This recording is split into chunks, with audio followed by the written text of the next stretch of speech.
নমস্কার বন্ধুরা, tasty food কিচেনে তোমাদের স্বাগত। আমি রত্না চলে এলাম আজ আবার এক নতুন ভিডিও নিয়ে, নতুন রান্নার রেসিপি নিয়ে। দেখতেই পেলে আমি বাঁধাকপি কেটে ধুচ্ছি।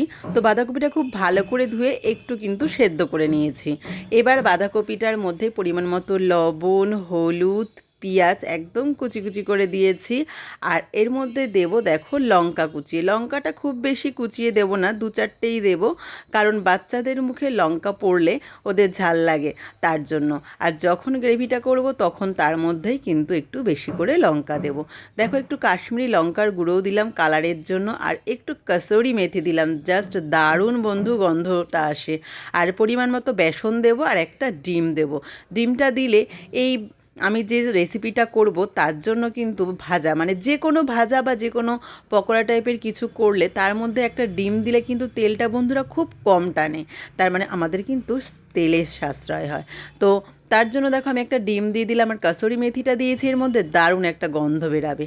আর লাস্টে একটু গরম মশলা ভালো করে মেখে নিয়ে শেষ মুহূর্তে গরম মশলাটা দেবো। গরম মশলাটার গন্ধটা বেশ ভালো থাকবে। আর তোমরা দেখতেই পাচ্ছ আমি অল্প অল্প করে কিন্তু বেসন দিচ্ছি, বেসনটা একেবারে দিইনি। আর বন্ধুরা, এটা দিয়ে আজকে আমি একটা নতুন রেসিপি করছি। বাঁধাকপি খেতে খেতে যখন বোর হয়ে যাই তখন বাঁধাকপির এই সব রেসিপিগুলো কিন্তু জাস্ট দারুণ লাগে।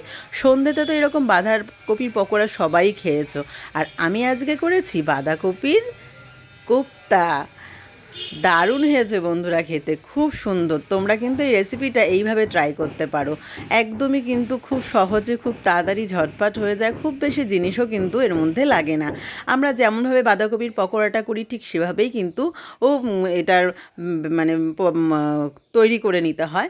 আর দেখো এখানে আমি মিক্সিতে কয়েক কোয়া রসুন, একটু আদা আর একটা টমেটো পেস্ট করে নিচ্ছি। আর এদিকে দেখতেই পেলে আমার পকোড়াগুলো সব ভাজা হয়ে গেছে, মানে কোপ্তার যে এই পকোড়াটা সেগুলো সব ভাজা হয়ে গেছে। এবার কড়াইতে আরেকটু তেল দিয়ে তার মধ্যে আমি জিরে তেজপাতা ফোড়ন দিয়ে দিলাম, আর দিয়ে দিলাম 2টো মিডিয়াম সাইজের পেঁয়াজ। পেঁয়াজটা একটু কিন্তু লাল লাল করে ভাজতে হবে যাতে পেঁয়াজের মধ্যে দিয়ে একটা গন্ধ আসে।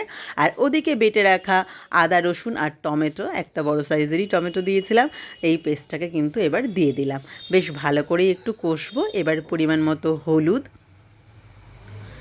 একটু ধনের গুঁড়ো দেব, জিরের গুঁড়ো দেব, স্বাদ মতো লবণ দিলাম, আর দিয়ে দিলাম কালারের জন্য কাশ্মীরি লঙ্কার গুঁড়ো। এবার আমি কিন্তু পুরো মশলাটা খুব ভালোভাবেই কষাবো। আর দেখতেই পাচ্ছ সব রকম মশলা কষতে কষতে মশলার কালারটা কিন্তু দারুণ হয়েছে। আর রেসিপিটা খেতে কিন্তু বন্ধুরা জাস্ট দারুণ হয়। একটু একটু জল দিয়ে মশলাটা কষে নিলাম। আমি এর মধ্যে আলু দেবো না, কারণ বাঁধাকপি এমনি একটু ভারী জিনিস, বেশ ফুলে যাবে, তার জন্য কিন্তু আলু ছাড়াই এই কোপ্তাটা ভালো লাগে। আলু দিলে কিন্তু খুব একটা ভালো লাগে না। আর কেউ যদি নেহাত আলু ছাড়া নাই খেতে পারো তো আলুটা দিতে পারো। বন্ধুরা, আমার এই রেসিপিটা তোমরা যে যেখান থেকে দেখছো একটু বেশি করে লাইক কমেন্ট করে দিও। ফেসবুক থেকে দেখলে আমার পেজটা ফলো করে দিও, আর ইউটিউব থেকে দেখলে একটা সাবস্ক্রাইব করো। বন্ধুরা, ইউটিউবে তোমরা কেউই একদমই সাবস্ক্রাইব করো না। আমার কিন্তু ইউটিউব চ্যানেলটা তোমাদের ডেসক্রিপশানে দিয়ে দেবো। আর দেখো একটু বেশি পরিমাণেই জল দিয়েছি। কোপ্তা মানে আমার অনেকগুলোই কিন্তু এখানে বাঁধাকপির পকোড়া হয়েছে, তো সেগুলোকে বেশ ভালো করে ডুবো ডুবো না করলে তার মধ্যে কিন্তু তেল মশলাগুলো ভালো করে ঢুকবে না, তার জন্য দেখো বেশ অনেকটাই জল দিয়েছি। এরকম চুবো চুবো জল, কিন্তু পুরো জলটাই বন্ধুরা একদমই টেনে নেবে।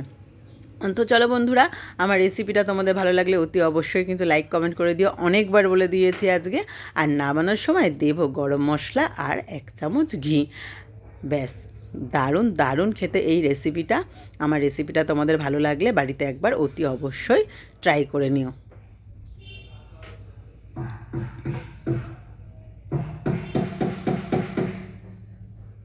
তো চলো বন্ধুরা, টাটা। তোমাদের সাথে আবার দেখা হবে অন্য কোনো নতুন রান্নার ভিডিওর সাথে, বা এমনি ভিডিও তো আমি দিই তার সাথে। তো চলো, সবাই ভালো থেকো, টাটা।